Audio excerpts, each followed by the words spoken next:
So this is meant to be an informative and hopefully educational talk. We're going to be talking about PX4 offboard mode and what it is, how you can use it, and how it can enable you to do a little bit more autonomous navigation than what PX4 waypoints can do just out of the box. So let's begin. So we're going to cover a few aspects of offboard mode. First off, I'm going to assume that you've not heard of it or used it before. If you have, I apologize for the patronization, but I would like this to be educational for those just getting into the PX4 community and trying to understand these from the ground up. We communicate with offboard mode through MAVLink, and so I'd like to go into the details of the MAVLink protocol for using offboard mode. And then we're going to go through 3 examples of how to use offboard mode, starting with something very basic, such as flying in a square with a high-level API such as MAVSDK. And then we'll go straight down to how to populate raw MAVLink messages to fly a smooth figure-8 path. And finally move to some autonomous flights by looking at how we can find and optimized polynomial trajectories, and then have PX4 fly those smooth polynomial trajectories in real time. So let's begin. So first, what is offboard mode? Offboard mode allows a PX4 companion computer to take control of all of the feedback loops running in PX4. So generally, this means that you will have some embedded processor, either a Raspberry Pi, an Intel NUC, or a ModalAI voxel companion computer on board the drone, giving very fast commands to PX4 to tell it how to fly. You do this by sending set points to PX4's feedback controller, and those set points can either be an attitude, so roll, pitch, yaw, and thrust, or you can give local or global position and velocity commands depending on which feedback loops you want to take over and which feedback loops can run given the number of sensors and state of sensors on your platform. You must send these updates very quickly. PX4 runs its feedback loops internally very, very fast.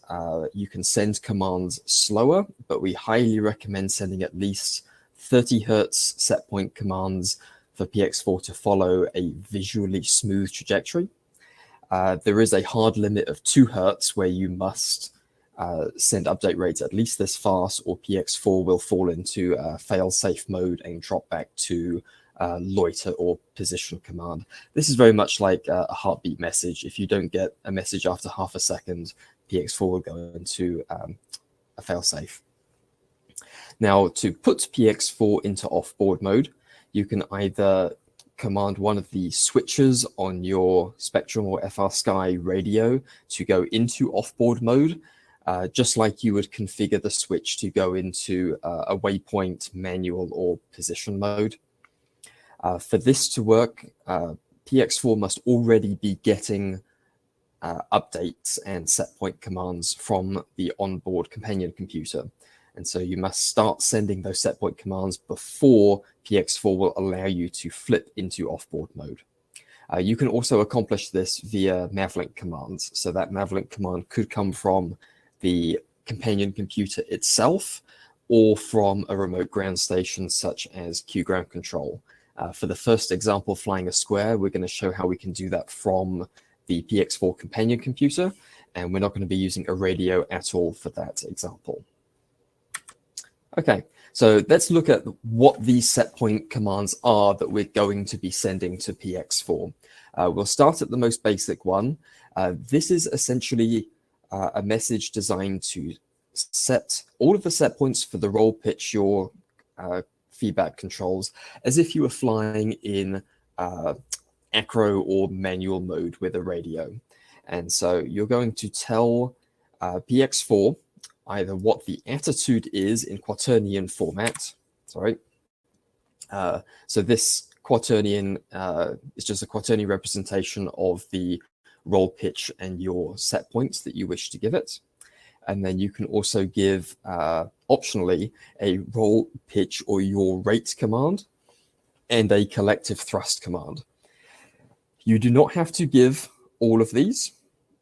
You can give a subset. And so if you want to simulate, let's say, an acro mode, you could not populate the quaternion and only populate the roll pitch and yaw rate set point along with a thrush set point. And just make sure to update the type mask field with the correct bits to set PX4 to ignore the quaternion and only follow the rates. You could also set up the type mask to ignore the rate commands and just look at the quaternion and the thrust. That would be the equivalent of manual mode on your radio.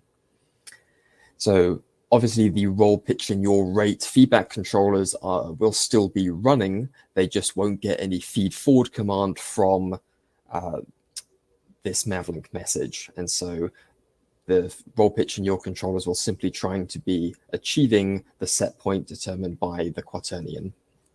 So it depends what you're trying to do. If, for example, you wanted to have a companion computer tell PX4 to do flips and stunts and make an autonomous FPV drone, then this would be the route that you would go.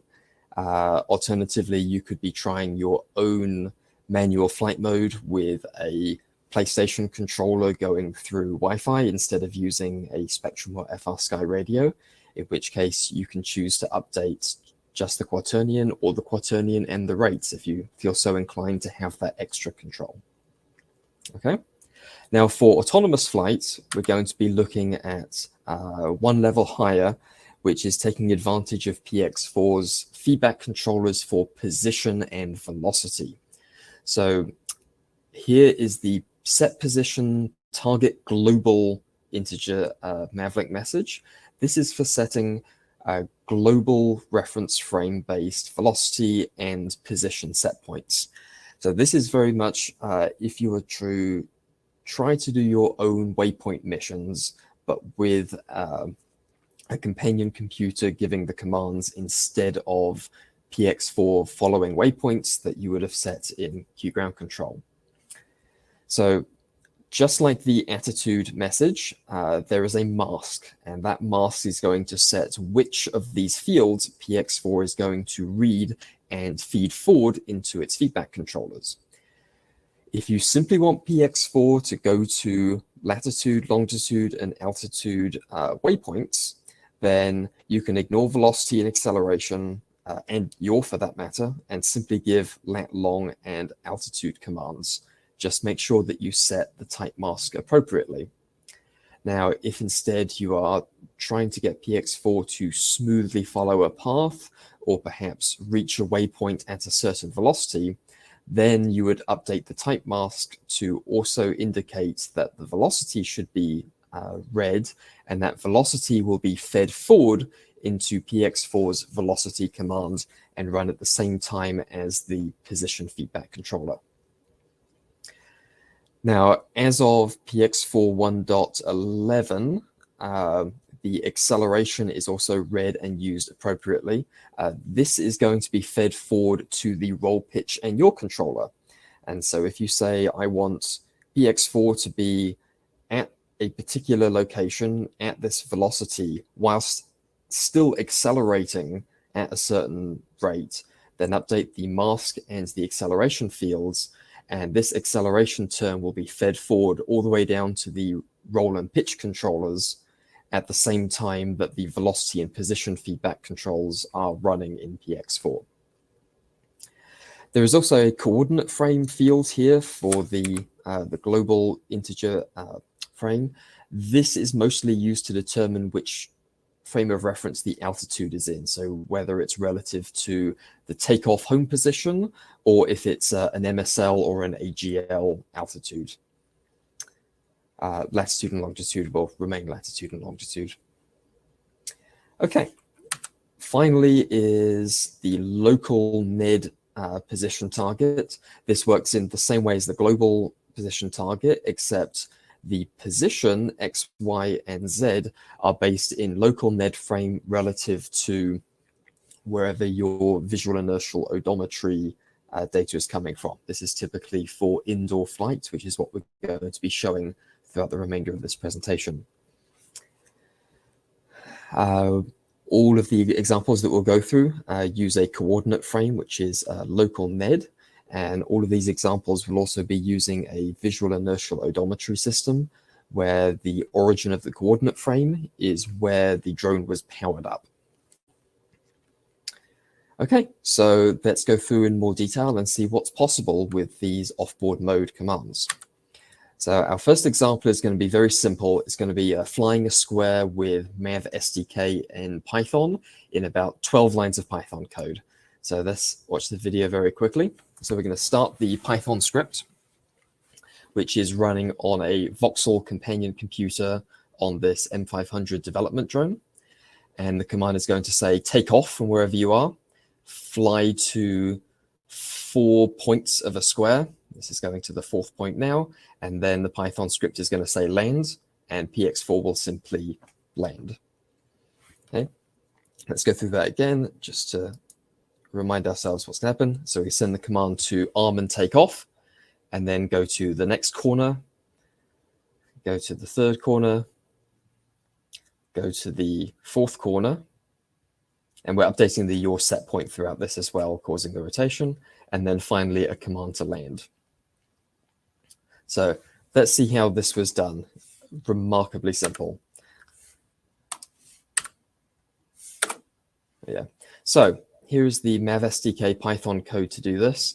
First, we're going to tell the drone to arm. Then we are going to start sending a position set point. This is going to start a thread in the background, which is going to be continuously updating PX4 with this same set point over and over and over again at a steady update rate. It's probably at least 10 or 20 hertz, which is more than adequate for this. We only need to be above 2 hertz for PX4 to be happy, especially when only going to steady set points.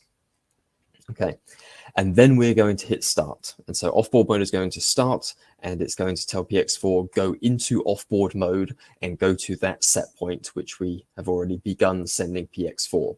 Remember, PX4 needs to start receiving offboard mode set points before it goes into offboard mode. Otherwise, it will reject offboard mode and stay in loiter, position, manual, whatever you were in before. Okay. Then we're going to say go to the next corner with the same yaw input. This particular function takes in a position that's in X, Y, Z, and yaw in degrees. And so we're still looking forward with a yaw of 0. Then we're going to sleep for 4 seconds and go to the next point. This time we're going to rotate 90 degrees, wait for 4 seconds, and then move to the 3rd point. Wait 4 seconds, go to the 4th point, and then finally call land and disarm. All of these function calls are blocking, and so it's not until PX4 has landed that it will disarm. This is very, very simple and very easy to dip your toes in the water and start playing with autonomous flight with PX4's offboard mode. For more information, you can see our website where we have a video of this example along with the source code and instructions on how to get started at docs.modalai.com/MAVSDK. Or if you have your phone open with a QR code scanner, you can follow the link here. All of these slides will be available after the talk, by the way, so you can find these links and this source code to help you get started. Okay, so that's flying a basic square with a high-level API. Let's do something a little bit snazzier. So here is flying a smooth figure 8. So this is an analog path that we're trying to get PX4 to follow. And you can take any smooth analog path and discretize it at a high enough update rate to make PX4 fly what is looks like a completely smooth path. And so by discretize, I mean we're going to break up the continuous analog path into updates, which are at about 30 hertz is sufficient for this. So for this video at 30 hertz, PX4 is getting updates for both position in the local Ned coordinate frame, as well as velocity and acceleration. The velocity and acceleration constitute the first and second derivatives of position, and they are absolutely critical for getting ultra-precise flight when doing paths like this, and we'll see why later. So the particular figure-8 path that I've chosen for this demo is Bernoulli's Lemniscate. The reason is that it's continuously differentiable, and it's a very nice closed-form trigonometric path. It doesn't have to be broken up into sections of arcs and lines, which would have jumps in the derivative. Instead, it's very nice and smooth. It's nice that we have closed form solutions to this as well that can be done just with the math library in C. And we'll look at the source code for this to see how simple it can be later. This particular function is parameterized from -pi to pi because it is a trigonometric function. And so to make the onboard computer or the companion computer fly this path, we simply choose a time for it to finish the path and then scale the rate at which we update the angle in radians from -pi to pi to cover the loop time, which in this case I think is about 6 or 7 seconds. Here's a link to this Wolfram Alpha post, by the way. Wolfram Alpha is a great tool for inspecting and looking at these paths. So another reason I like Wolfram Alpha for this is because it will very easily give us the first and second derivatives simply by saying, please give me the derivative of the x component of Bernoulli's Lemniscate with respect to the angle A, and it computes it for us, and I can copy paste that into my source code and evaluate it there in software.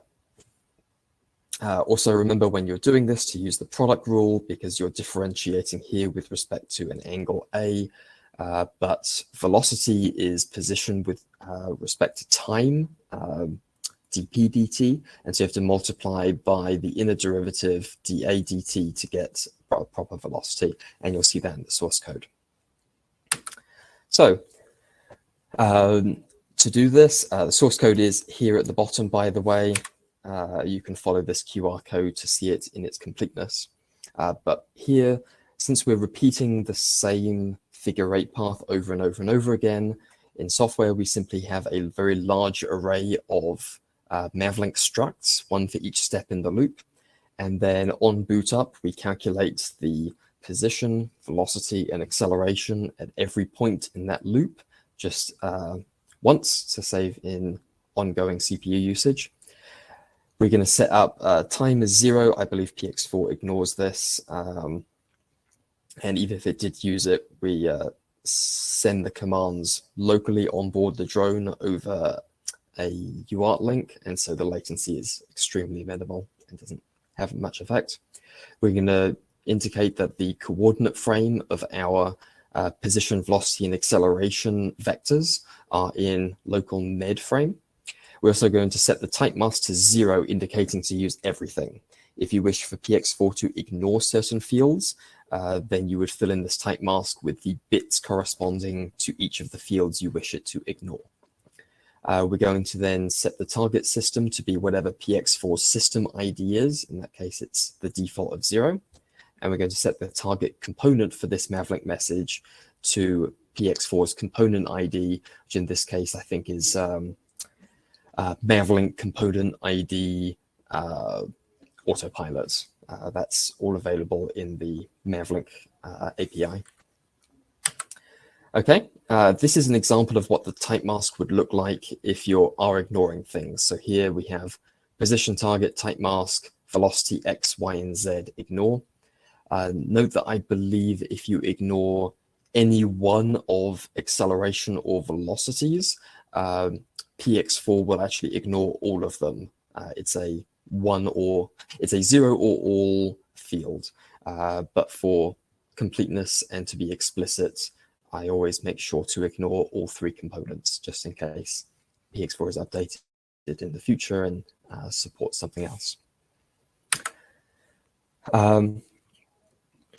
Here is the C version of, here's the C version of the equations that Wolfram Alpha gave us. And so we have a constant altitude here. I've just defined flight altitude as 1.5 meters. So that's the Z position. And then X and Y simply comes from, this is a radius, cosine, and sine for RCNS. To see how all of these are calculated, please follow through the source code link at the bottom, but this is all abbreviated for clarity. And so these are literally the equations copy pasted out of Wolfram Alpha and then just converted into C code. And so in that loop on boot, we simply go through and evaluate position, velocity, and acceleration and send it straight in. The nice thing about this is you can change the update rate very easily and change the loop speed and the radius very easily just to mess around. For example, a small agile FPV drone could probably fly this 2 or 3 times faster and give a good show. But that can easily be changed without having to reevaluate numerically the position, velocity, and acceleration throughout the path. It can be evaluated by the companion computer on boot. Yaw is interesting here.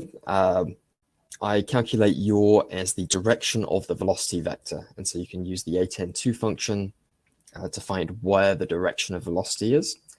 And then we calculate the yaw rate by dirty differentiating yaw and just seeing what the update rate is for that yaw vector as you go around the figure 8.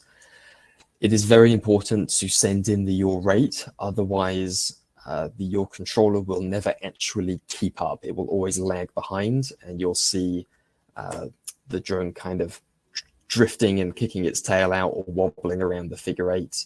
This is true for any path, by the way. You want to send as low-level information as possible about the path to PX4 so that it can use those commands as feed-forward terms in the lower-level command. So, after populating out a lot of math, you can see that we can fly a nice smooth path. Let's let this start. Oh no, YouTube is loading.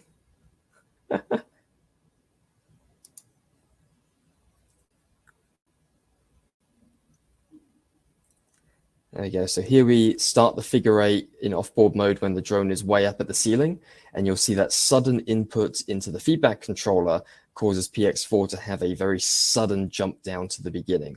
This is why we like to continuously and smoothly update the position set points so that we don't jerk the feedback controllers around. However, once it gets the smooth path, then the drone will fly the smooth figure 8 path around and around. Okay, now to finish up, I want to show a much fancier path, and this is a path that can be evaluated in the same way, except this time it's a polynomial trajectory instead of a trigonometric trajectory. And so here we see a top-down view of a path smoothly going along a hallway and into another room. Making the path smooth is extremely critical, and so we highly recommend following this link and looking through the work of Daniel Menninger, who's one of the pioneers of developing minimum jerk and minimum snap trajectories for quadrotors to follow.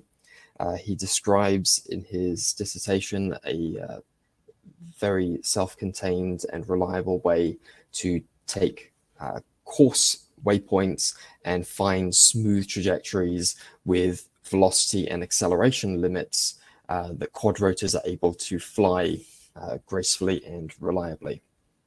And the output is a polynomial.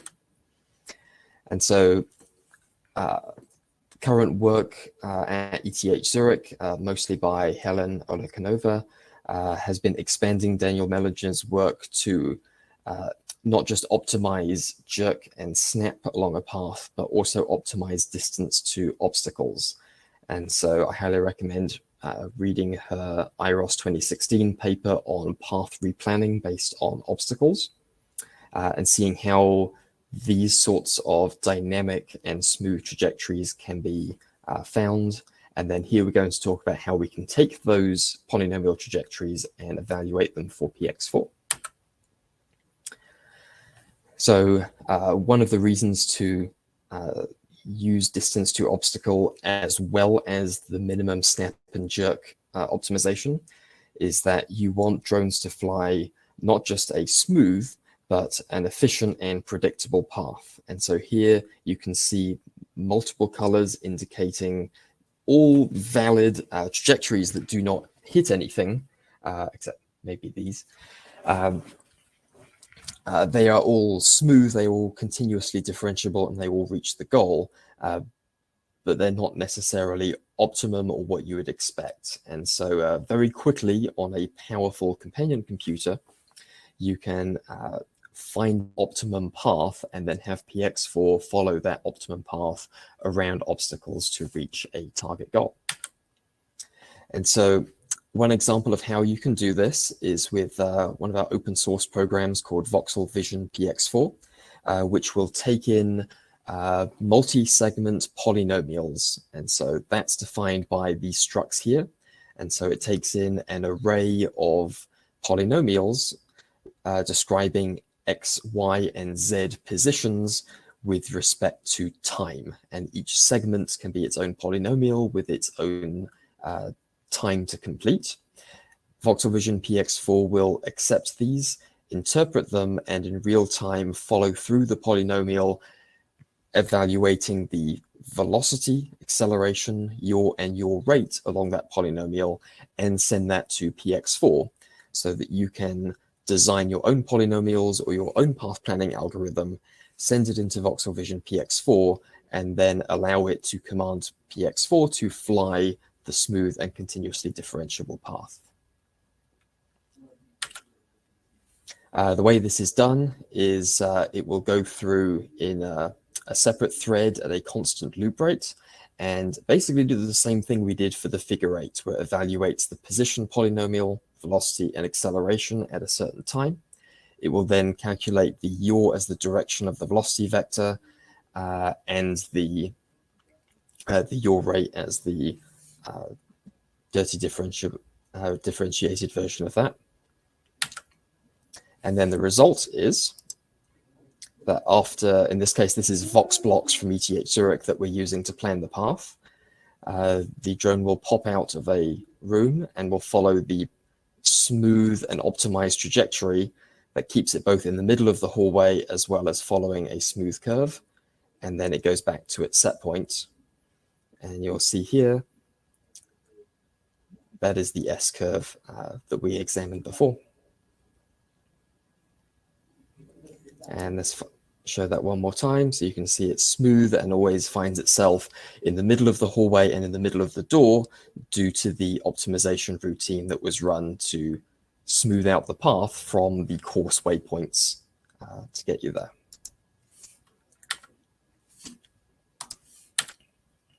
Okay. Thank you very much for listening. To find a list of all of these links as well as the presentation, please follow the link here or scan the QR code that's up on the screen. Thank you very much for listening. I'm going to look through some of your questions now, which I'm sure have been filling out. Oh my God, so many questions. I'm not sure if I'm allowed to stay in here, but I'll stay in here for a few more minutes, answering a few questions, and then I'm going to hop into the ModalAI booth in the expo area so that you can continue asking questions, and hopefully I can get through everything. Okay, on the S-curve example, I assume this was a pre-mapped environment used to pre-generate the path. No, we started with an empty map and then flew the drone down the hallway. That generated the map in real time. And then we simply asked the path planner, find us a path home.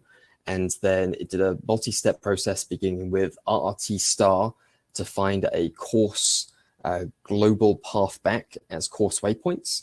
And then it goes through the step of optimizing the course waypoints into the multi-segment polynomial path to optimize first Daniel Mellinger's min snap trajectory and then the ETH Zurich minimum distance to obstacles. Anonymous asks what kind of splines are those, Bezier, Catmull, or other. They're simply polynomials, but it's multi-segment, and so I think we support up to 8th order polynomials and as many segments as you would like.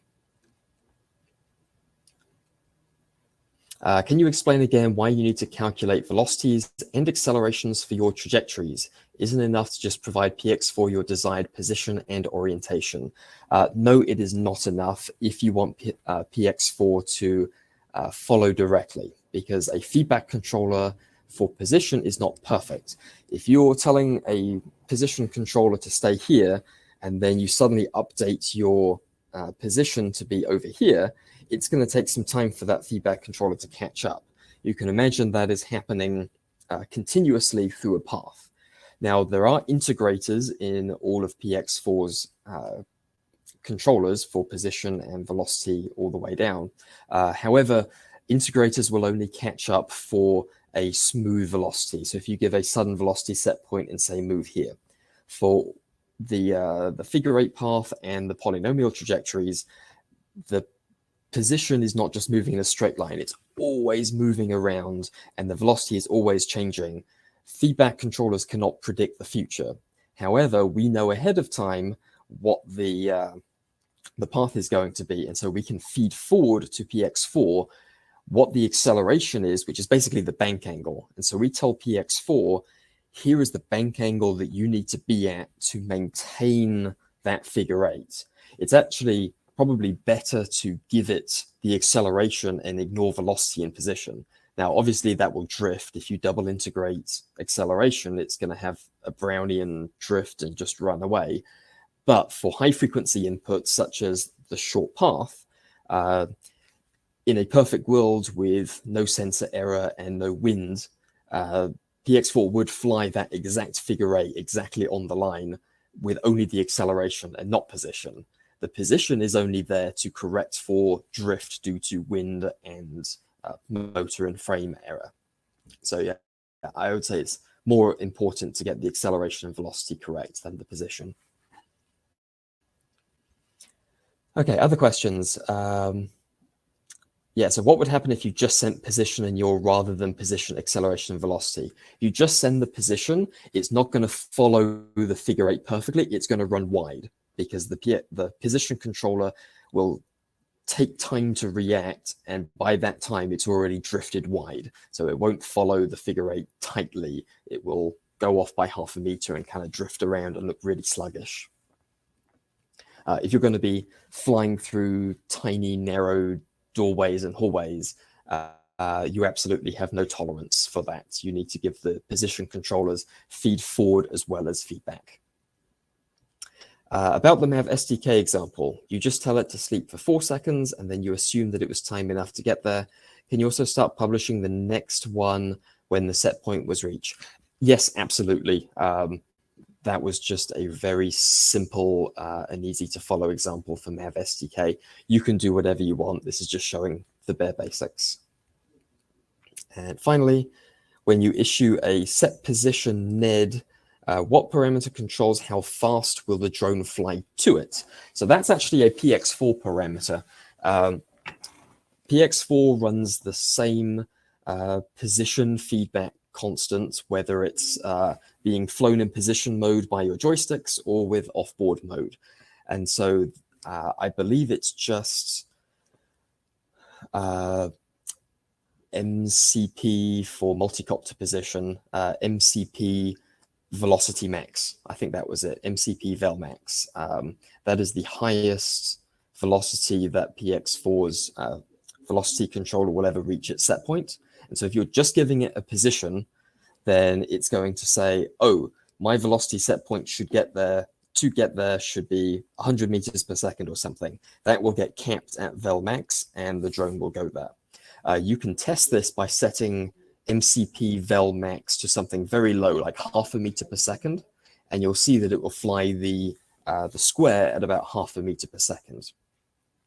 But you should never give sudden step inputs to feedback controllers like that. The set points for the feedback controllers should always be smooth and continuously differentiable. So you should give it a smooth set of positions with a nice ramp up time, move to the set point, and then a ramp down, preferably with velocity and acceleration all the way along that. Okay, let me answer the final question and then hop over to the Expo booth. Did you try Z, VZ, and AZ updates with polynomial trajectory? Yes, with the figure 8, we only evaluated X and Y, and we left the altitude Z constant. For the polynomial trajectory, it evaluates all three. Some of our other videos up on YouTube may show actually going up and over and under obstacles as well. So it's a full 3-dimensional polynomial. Would the same PX4 speed constraints be true when sending velocity and acceleration? I'm not 100% positive. I would assume that they are. You probably don't want to run into those because then your commands will be deviating from what the actual feedback controllers are doing. But the goal of this is smooth and predictable paths, and so we shouldn't be giving 5-10 meter per second commands when it's unrealistic to do so.